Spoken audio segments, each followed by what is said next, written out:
Tolong dengerin lagi ya Kak Opung. Aku cuma mau jujur, malam ini saya jatuh cinta pada orang yang seharusnya hanya saya panggil menantu. Dan sejak hari itu, hidup saya tidak lagi berjalan lurus, melainkan berputar seperti jarum jam yang kehilangan arah. Kak Opung, saya bahkan tidak tahu harus mulai dari mana. Kadang saya merasa hidup saya seperti cerita yang terlalu rumit untuk dimengerti, tapi terlalu nyata untuk dihindari. Saya ini sudah 52 tahun, usia yang katanya harusnya tenang, menikmati hari tua, menunggu cucu, minum teh sore sambil melihat hujan turun. Tapi kenyataannya, justru di usia saya ini, saya diuji dengan perasaan yang datang terlambat. Sangat terlambat. Anton, menantu saya sendiri. Awalnya saya hanya melihatnya sebagai suami Nilam. Anak muda yang sopan, perhatian, dan penuh semangat. Tapi semakin lama kami sering berbincang, semakin saya melihat sisi lain dari dirinya. Ada luka di matanya. Ada kesepian yang diam-diam saya kenal. Karena saya juga pernah hidup dengan luka yang sama. Suatu malam, dia bercerita tentang masa lalunya, tentang bagaimana ia tumbuh dengan kebingungan, tentang bagaimana ia mencoba menjadi seperti orang lain, tentang bagaimana ia merasa berbeda sejak lama. Cerita itu tidak membuat saya menjauh, justru membuat saya merasa dipahami. Untuk pertama kalinya, saya tidak merasa sendirian. Dari situlah semuanya berubah. Bukan sekaligus. Tidak. Perasaan itu datang pelan-pelan. Saya mulai menunggu suaranya. Menunggu langkah kakinya di rumah. Menunggu obrolan-obrolan kecil yang terasa terlalu berarti. Saya tahu ini salah. Sangat salah. Setiap kali saya melihat Nilam tersenyum, hati saya seperti dilukai. Tapi anehnya, setiap kali Anton menatap saya justru merasa hidup kembali. Seolah ada bagian dari diri saya yang selama puluhan tahun terkubur, akhirnya bernafas. Anton tidak pernah berhenti mendekat. Ia seperti sengaja mengajak saya masuk lebih dalam ke perasaan yang seharusnya tidak ada. Dan saya terlalu lemah untuk menolak. Terlalu lama hidup dalam penyangkalan, sampai akhirnya ketika ada yang mengerti, saya menyerah. Siang itu rumah sedang sepi. Nilam bekerja. Udara panas. Saya duduk sendirian, pura-pura membaca berita di ponsel. Sebenarnya saya tidak sakit. Saya hanya merindukan Anton. Lalu pintu terbuka. Dia pulang. Katanya Nilam menyuruhnya mengecek keadaan saya. Tapi dari cara dia menatap, saya tahu dia juga datang karena alasan lain. "Kamu kangen aku?" tanya Anton berbisik. "Iya, aku kangen banget. Kangen seperti waktu itu," ujar saya kali ini tak malu-malu. Kak Opung, saat itu saya tidak lagi punya benteng. Semua rasa bersalah seperti kalah oleh kerinduan yang terlalu lama tertahan. Anton mendekat. Lalu dengan nada setengah bercanda, setengah menantang, ia berkata, "Di kamar udah, di ruang tamu udah. Gimana kalau hari ini di dapur dan meja makan?" bisiknya. Saya tahu itu gila. Tapi justru kegilaan itu yang membuat saya merasa hidup. Saya menarik tangannya. "Kalau begitu, ayo cepat, ajak saya." Kami seperti dua orang yang lupa waktu, lupa dunia. Hanya ada detak jantung yang terlalu keras untuk diabaikan. Kami tidak berbicara banyak. Hanya ada keheningan yang penuh perasaan. Saya memeluknya erat. Sangat erat, seolah takut kehilangan sesuatu yang baru saja saya temukan setelah puluhan tahun. Aku udah seperti ini, aku gak mau kehilangan kamu, ucap saya pelan.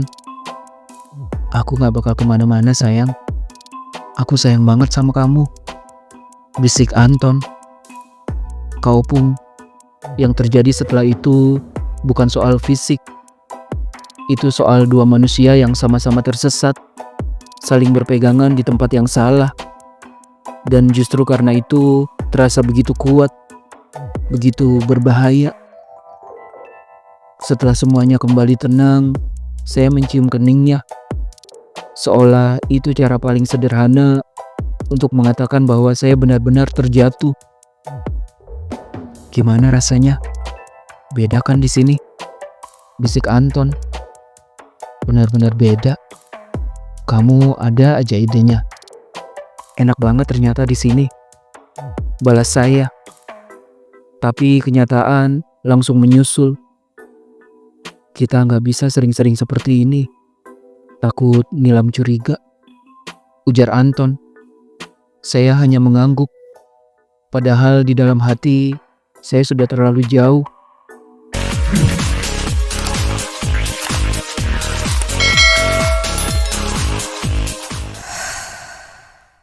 Dua hari kemudian, malam hari, Nilam pulang dengan wajah bersinar. Tangannya gemetar menahan bahagia.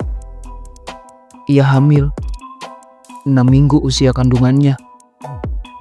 Kabar itu seperti petir. Saya ikut tersenyum. Saya ikut bahagia. Tapi di dalam dada ada sesuatu yang runtuh.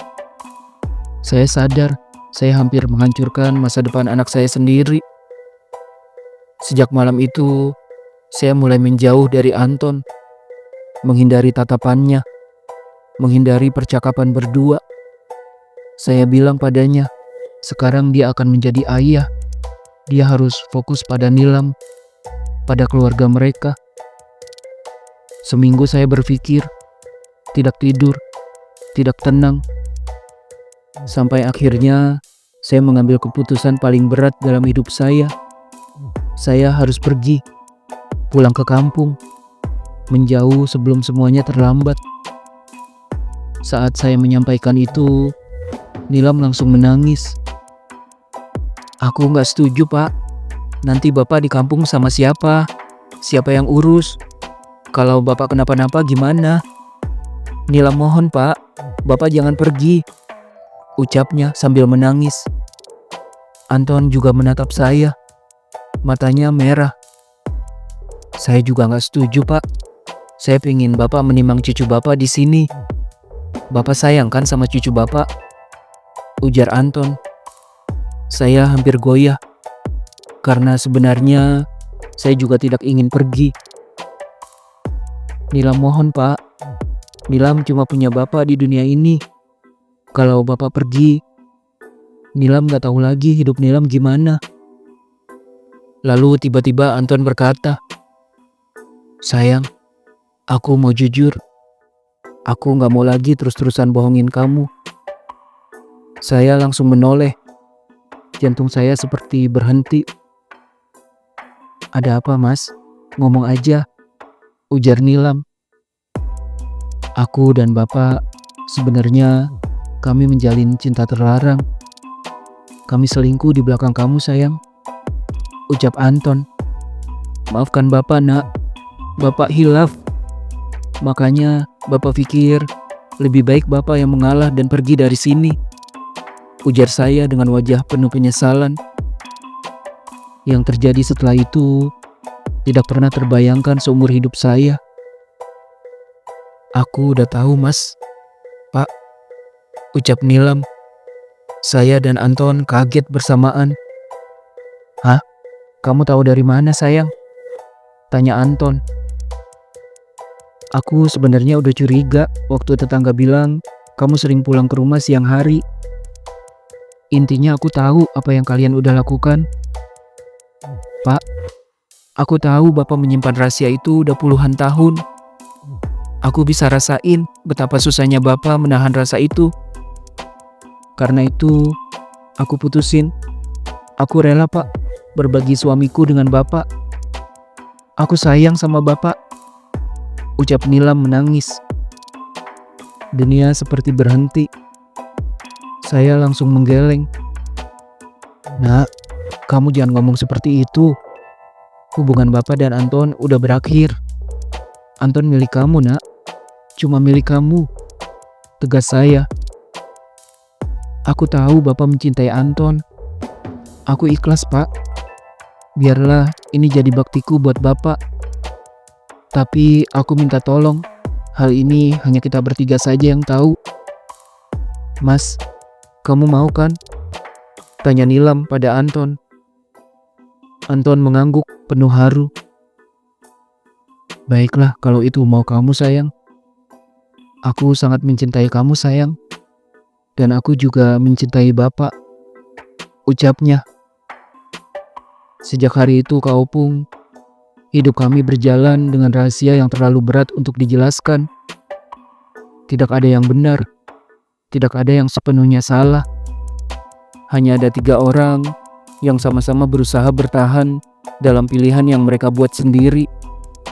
Saya sering bertanya dalam diam, apakah cinta selalu harus menemukan jalannya? Atau justru kadang cinta datang untuk menguji seberapa kuat kita menahannya? Itulah lanjutan kisah hidup yang diceritakan oleh pria bernama Rahmat. Kadang hidup tidak memberi kita pilihan yang mudah.